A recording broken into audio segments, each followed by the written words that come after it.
नमस्कार दोस्तों, आप सभी का स्वागत है हमारे YouTube चैनल BCS एकेडमी पर। और आज की इस वीडियो में हम नीट IIT से संबंधित टॉपिक लेकर आए हैं, जिसमें हम विद्युत चुंबकीय प्रेरण से संबंधित कुछ महत्वपूर्ण टॉपिक यहाँ पर हम देखेंगे। लास्ट वीडियो में हमने चुंबकीय फ्लक्स देखा था कि चुंबकीय फ्लक्स होता क्या है, उसकी मात्रक विमा वहां पर देखी थी। साथ में हमने फैराडे के नियम भी देखे थे, पहला और दूसरा नियम देखा था वहां पर। और उसी के साथ में हमने लेंज का नियम का भी अध्ययन किया था।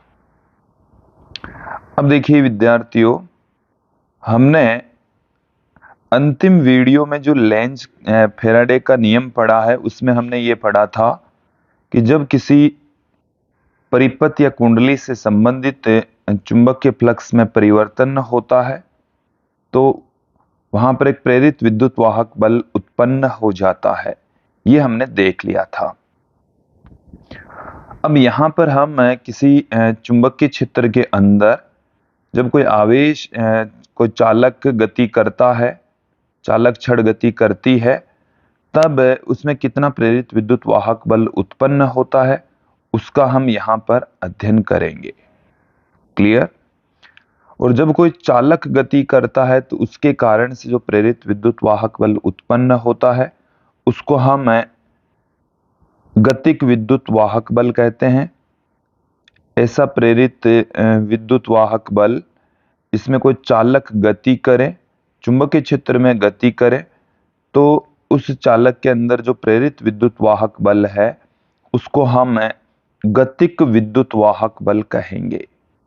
गतिक विद्युत वाहक बल कहा जाएगा।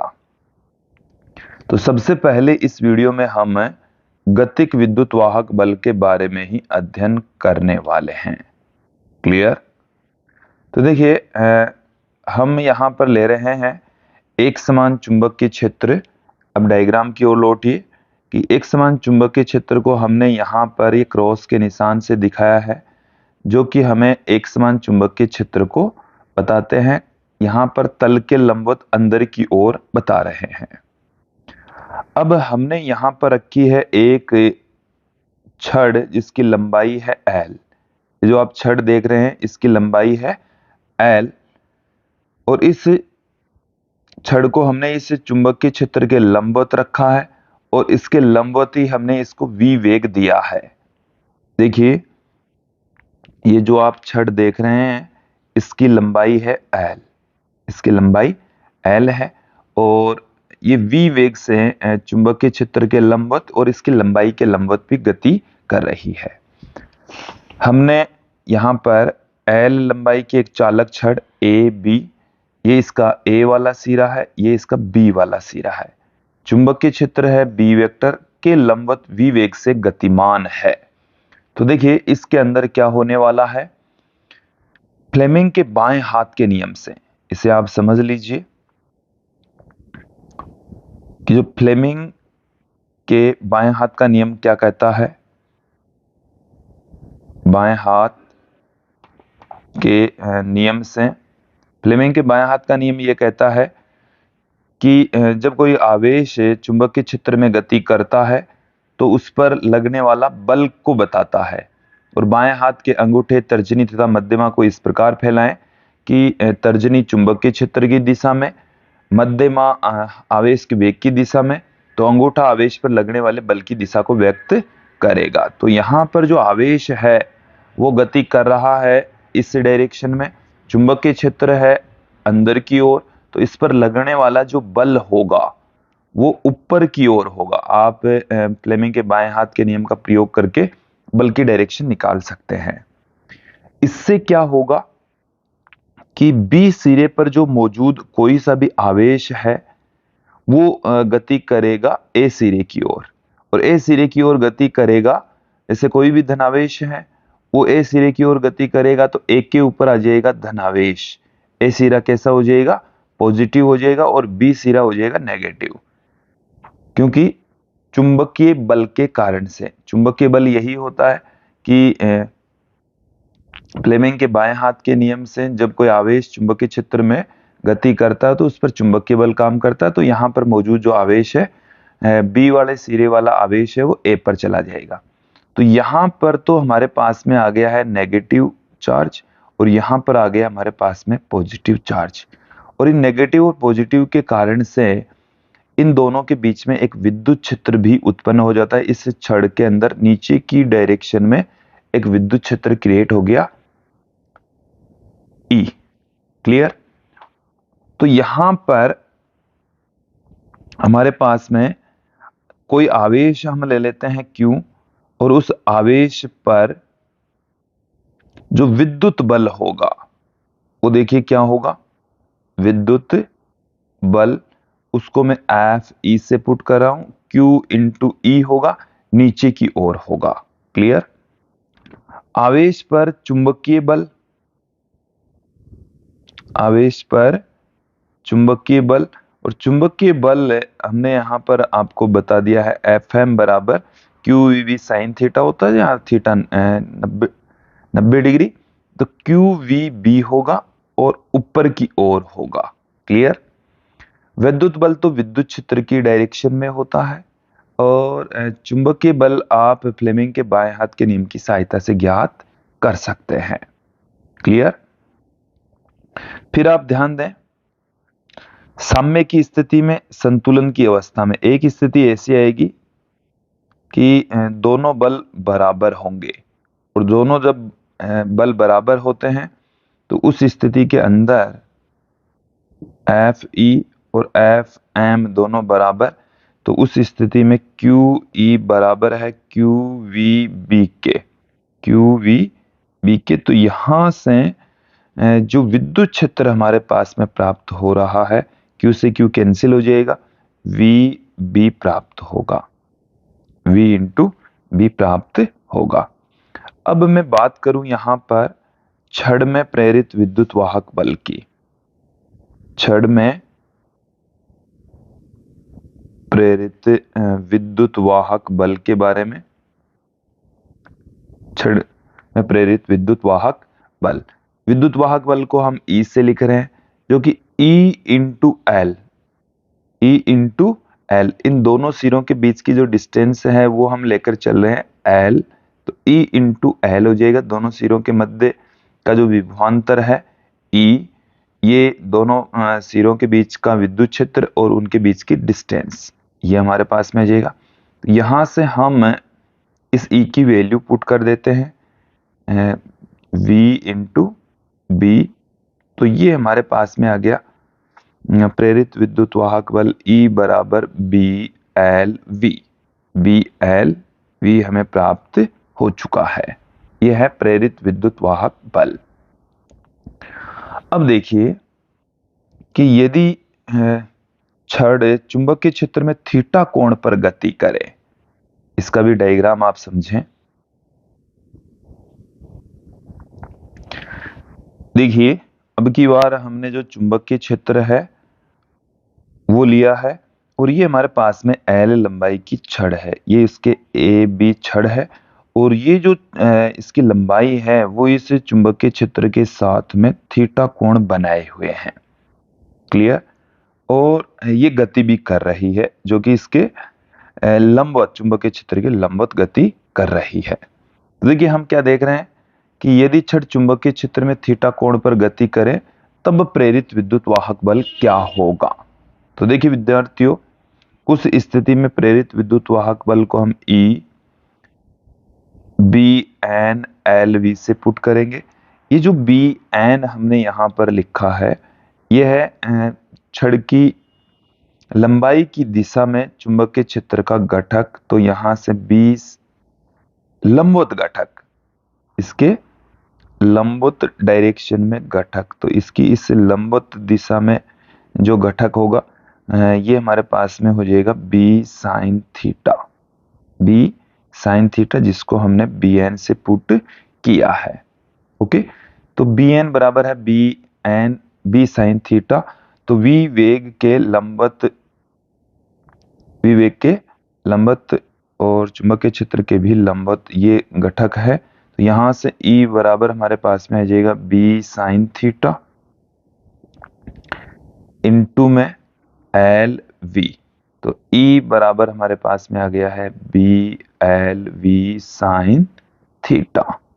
देखो इस सूत्र को मैं और थोड़ा सा आपके लिए क्लियर कर देता हूं कि ये जो फॉर्मूला है हमारे पास में जो आया है, यदि यहां पर B और V दोनों समांतर हैं, B और V दोनों समांतर हैं,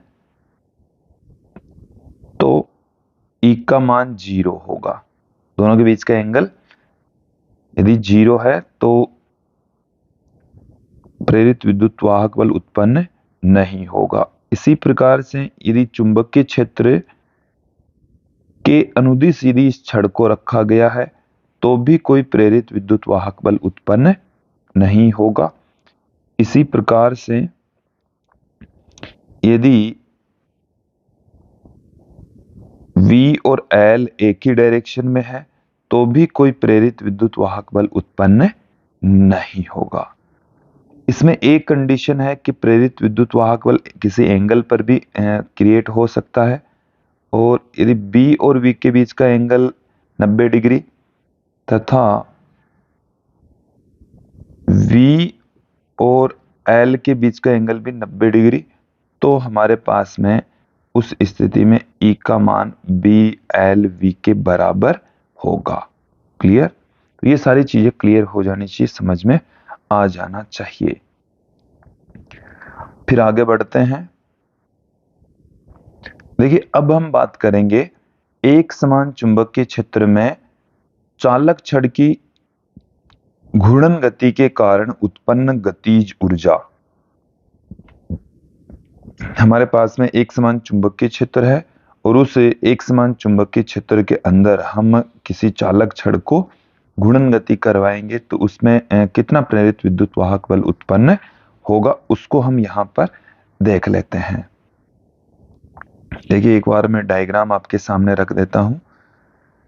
ये जो छड़ है उसके पथ को हमने यहां पर दिखाया है। मैग्नेटिक फील्ड को हम इस तरीके से दिखा रहे हैं। ये हमारे पास में मैग्नेटिक फील्ड है, एक समान चुंबकीय क्षेत्र जो कि तल के लंबवत अंदर की ओर है। Okay,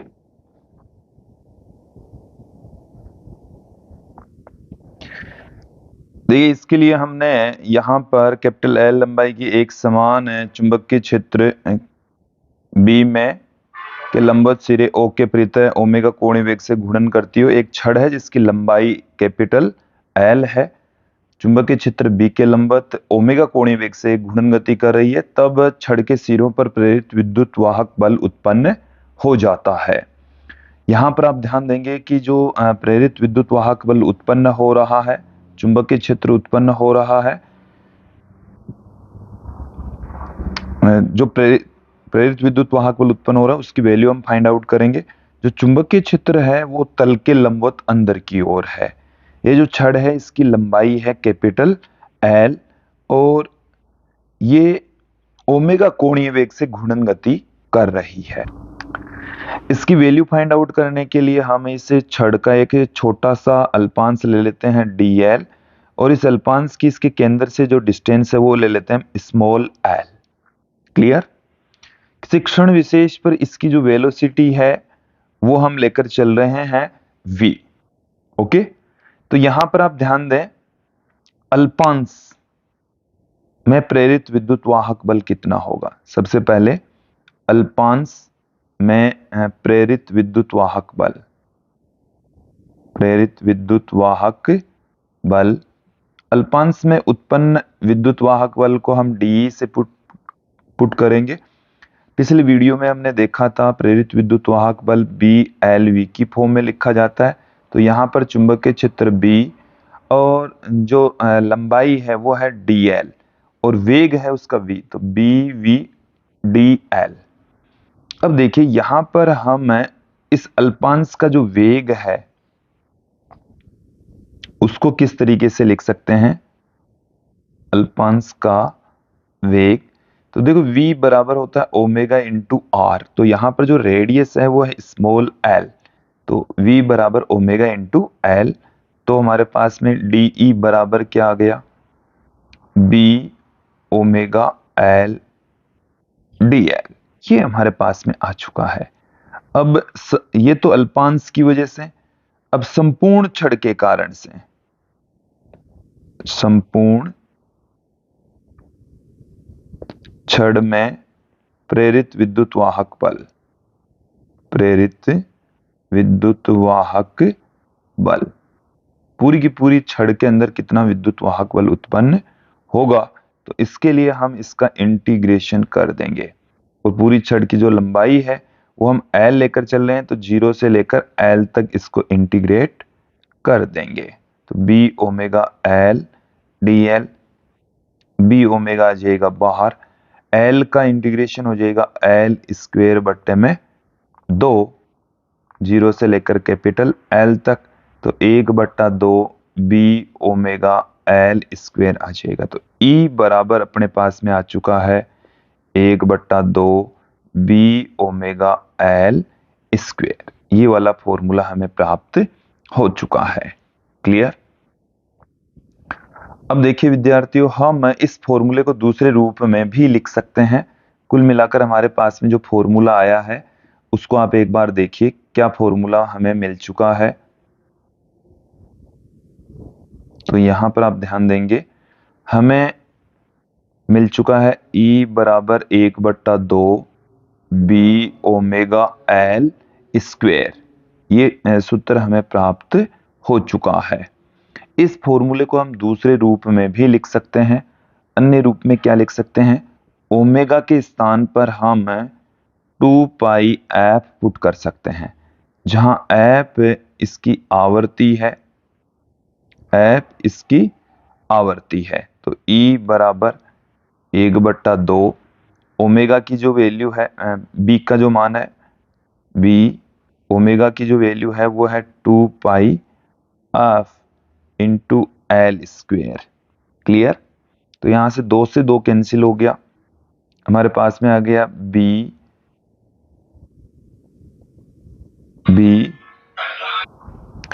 f as it is रहने दीजिए, पाई एल स्क्वेयर। ये जो पाई एल स्क्वेयर है ये इस छड़ द्वारा घेरा गया क्षेत्रफल है, जिसको हम कैपिटल ए से भी लिख सकते हैं। क्लियर। तो देखिए ये जो फॉर्मूला है हमारे पास में, E बराबर हो जाएगा BAF। तो इस तरीके से भी हम किसी छड़ में प्रेरित विद्युत वाहक बल को पुट कर सकते हैं। क्लियर। अब हम आगे बढ़ते हैं, यहां से कुछ क्वेश्चंस अब हम ले लेते हैं। पहला क्वेश्चन ये देखिए, पूर्व पश्चिम के अनुदिश रखा 10 मीटर लंबा तार 0.3 × 10⁻⁴ वेबर पर मीटर स्क्वायर क्षेत्र के अभिलंबवत 5 मीटर प्रति सेकंड के वेग से गिरता है, तो तार के सिरों के मध्य प्रेरित विद्युत वाहक बल कितना होगा। हमें इस क्वेश्चन के अंदर क्या क्या दे रखा है वो देख लीजिए। L बराबर हमें दे रखा है 10 मीटर। इसके अलावा जो चुंबकीय क्षेत्र की वैल्यू है वो हमें दे रखी है 0.3 × 10⁻⁴ वेबर पर मीटर स्क्वायर। इसके अलावा ये जो तार है वो चुंबकीय क्षेत्र के लंबवत 5 मीटर प्रति सेकंड की चाल से गिर रहा है। देखिए तीनों एक दूसरे के यहां पर लंबवत हैं, तो तीनों यहां पर एक दूसरे के लंबवत है, तो प्रेरित विद्युत वाहक बल क्या होगा, प्रेरित विद्युत वाहक बल, जिसे हम E बराबर BLV से जानते हैं। तो B का जो मान है वो है 0.3 × 10⁻⁴, L का जो मान है वो है 10, V का मान है वो हमारे पास में है 5। तो इसको इससे मल्टीप्लाई करेंगे तो 1.5, यहां से 1 घात कम हो जाएगी, तो 10⁻³ वोल्ट। तो 1.5 × 10⁻³ वोल्ट का प्रेरित विद्युत वाहक बल क्रिएट हो जाएगा। नेक्स्ट क्वेश्चन की ओर बढ़ते हैं कि संलग्न चित्र में दिखाए अनुसार चालक में प्रेरित विभवांतर उत्पन्न होता है जब उसे चलाया जाता है। देखो यहाँ पर कुछ चीजें क्लियर कर लीजिए कि इसमें जो चुंबकीय क्षेत्र की डायरेक्शन है वो ये है, चुंबकीय क्षेत्र इस दिशा में है।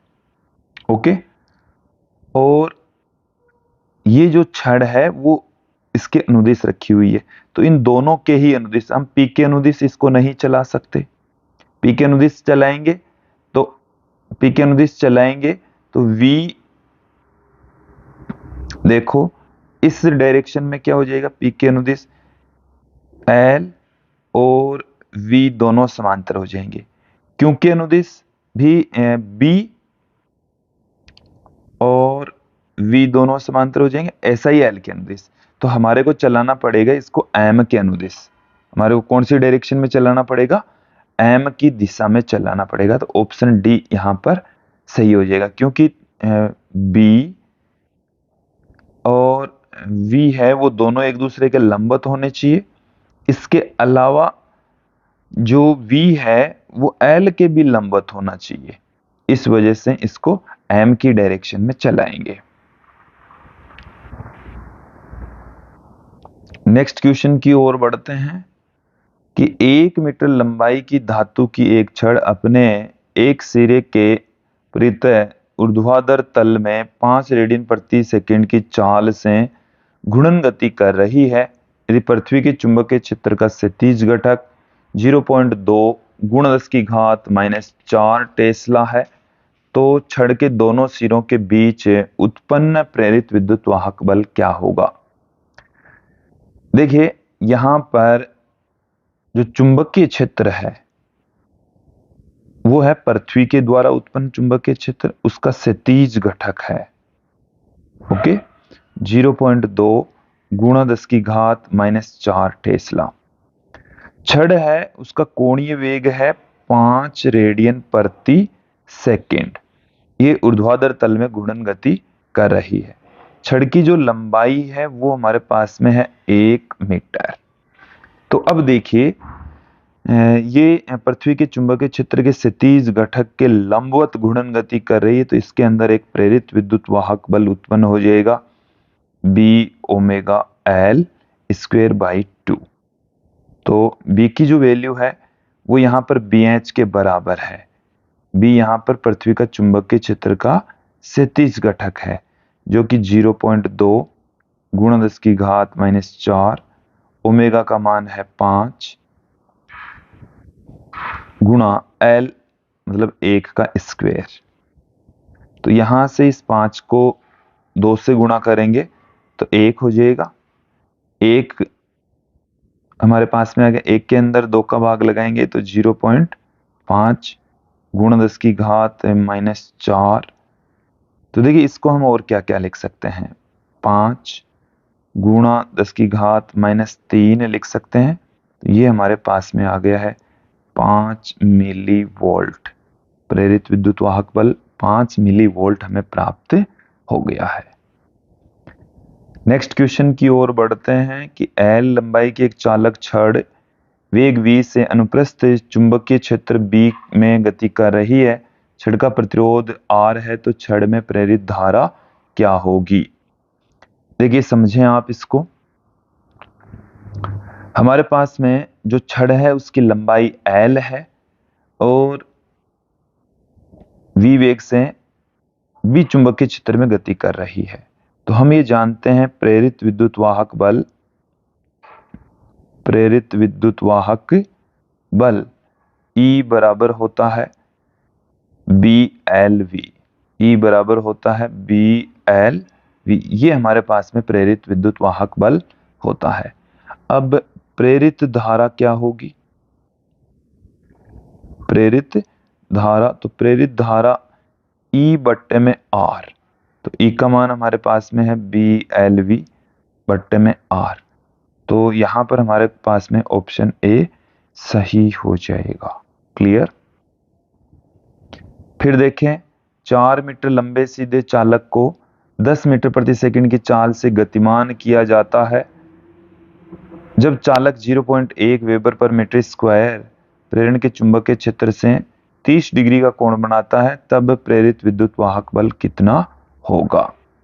यहाँ पर जो L की लंबाई है वो हमारे पास, छड़ की जो लंबाई है वो हमारे पास में है 4 मीटर। इसकी जो वेलोसिटी है वो है 10 मीटर प्रति सेकंड, और चुंबकीय क्षेत्र का जो मान है वो हमारे पास में है 0.1 वेबर पर मीटर स्क्वायर, और चुंबकीय क्षेत्र से इसकी लंबाई के बीच का जो एंगल है वो हमारे पास में है 30 डिग्री। तो E बराबर BLV साइन थीटा हमारे पास में होता है। तो यहां से देखिए क्या मिल जाएगा, B का मान 0.1, L का मान 4, V का मान 10, साइन 30 डिग्री। देखिए 0.1 को 10 से गुणा करेंगे तो 1 हो जाएगा, 4 गुणा साइन 30 डिग्री, इसका मान होता है 1/2। तो इसका मान आ चुका है हमारे पास में 2 वोल्ट। 2 वोल्ट हमें प्राप्त हो चुका है। नेक्स्ट क्वेश्चन की ओर बढ़ते हैं। चुंबकीय क्षेत्र B में एक चालक के तार दाईं ओर चल रहा है, उसमें प्रेरित विद्युत धारा की दिशा चित्र में दिखाई गई है। तो चुंबकीय क्षेत्र की दिशा क्या होगी, देख लीजिए। हमारे को धारा की डायरेक्शन दिखाई है, वेग की डायरेक्शन दे रखी है। तो प्रेरित जो चुंबकीय क्षेत्र है उसकी डायरेक्शन क्या होगी। तो हम इसके लिए फ्लेमिंग के दाएं हाथ के नियम का प्रयोग करेंगे। तो फ्लेमिंग के दाएं हाथ का नियम क्या कहता है, VBI। तो तर्जनी की दिशा में चुंबकीय क्षेत्र होगा और अंगूठे की डायरेक्शन में कण गति करेगा। I है वो मध्यमा की डायरेक्शन में होगा। तो यहां पर कागज के तल के लंबवत आप देखिए नियम क्या है, क्लियर करें। ये हमारे पास में है बायां हाथ,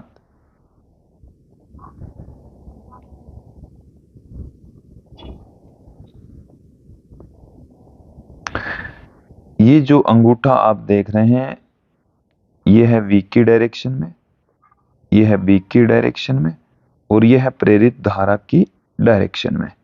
ठीक है, तो आप यहां से प्रेरित धारा की दिशा में रखिए मध्यमा और अंगूठा रखिए V की डायरेक्शन में। तो जो अपनी तर्जनी है वो चुंबकीय क्षेत्र की डायरेक्शन को बताएगी, जो कि कागज के तल के लंबवत नीचे की ओर होगी। कागज के तल के लंबवत नीचे की ओर होगी। ऑप्शन सी यहां पर सही हो जाएगा। नेक्स्ट क्वेश्चन देखिए कि एक वर्गाकार चालक लूप जिसकी भुजा की लंबाई L तथा प्रतिरोध कैपिटल R है, अपने तल में V वेग से किसी एक भुजा के लंबवत गति करता है। समय एवं स्थान के सापेक्ष एक अचर चुंबकीय क्षेत्र B लूप के लंबवत तथा भीतर की ओर इस प्रकार से विद्यमान है कि आधा लूप क्षेत्र से बाहर है। तो लूप में प्रेरित विद्युत वाहक बल क्या होगा। तो देखिए जब लूप गति करता है तो इसकी ये वाली जो भुजा है ये चुंबकीय क्षेत्र से बाहर है, इसमें प्रेरित विद्युत वाहक बल उत्पन्न नहीं होगा। ठीक है, इसमें चुंबकीय क्षेत्र ही 0 है। अब मैं बात करता हूं भुजा BC की। तो भुजा जो BC है देख लीजिए, B और C ये वाली भुजा, ये भुजा, तो ये वेग भी इधर, तो इसमें क्या होगा, L और V दोनों एक दूसरे के समांतर है, तो इसमें भी प्रेरित विद्युत वाहक बल उत्पन्न नहीं होगा। और AD के अंदर भी L और V दोनों एक दूसरे के समांतर है, तो इसमें भी कोई प्रेरित विद्युत वाहक बल उत्पन्न नहीं होगा। तो फिर प्रेरित विद्युत वाहक बल कहाँ उत्पन्न होगा। देखिए हमारे पास में V इस AB छड़ के ऊपर V तो है इस डायरेक्शन में, चुंबकीय क्षेत्र है तल के लंबवत अंदर की ओर, और तीनों एक दूसरे के लंबवत है। यहां पर इस छड़ के अंदर क्या है, तीनों एक दूसरे के लंबवत है। तीनों एक दूसरे के लंबवत है तो तो क्या होगा, यहां पर आप ध्यान दें, तीनों एक दूसरे के लंबवत हैं, तो छड़ मतलब भुजा भुजा AB में प्रेरित विद्युत वाहक बल उत्पन्न होगा। प्रेरित विद्युत वाहक बल उत्पन्न होगा, पहली बात तो यह है। अब कितना उत्पन्न होगा, BLV उत्पन्न होगा, BLV। तो यहां से BLV प्रेरित विद्युत वाहक बल उत्पन्न होगा, तो ऑप्शन डी यहां पर सही हो जाएगा। क्लियर। नेक्स्ट क्वेश्चन की ओर बढ़ते हैं कि एक वायुयान के पंखों के नोकों के मध्य की दूरी 50 मीटर है। वह क्षैतिज तल में 360 किलोमीटर प्रति घंटे की चाल से उड़ रहा है। उस स्थान पर पृथ्वी के चुंबकीय क्षेत्र का ऊर्ध्वाधर घटक 2.0 × 10⁻⁴ वेबर पर मीटर स्क्वायर है। तो पंखों के नोकों के मध्य का विभवांतर क्या होगा। चलिए देख लीजिए क्या क्या हमें दे रखा है। पंखों के नोकों के बीच की जो डिस्टेंस है वो हमें दे रखी है 50 मीटर। इसके अलावा वेलोसिटी हमें दे रखी है 360 किलोमीटर प्रति घंटा। तो इसको हम मीटर प्रति सेकंड में कन्वर्ट करेंगे तो 5/18 से इसको मल्टीप्लाई कर देंगे तो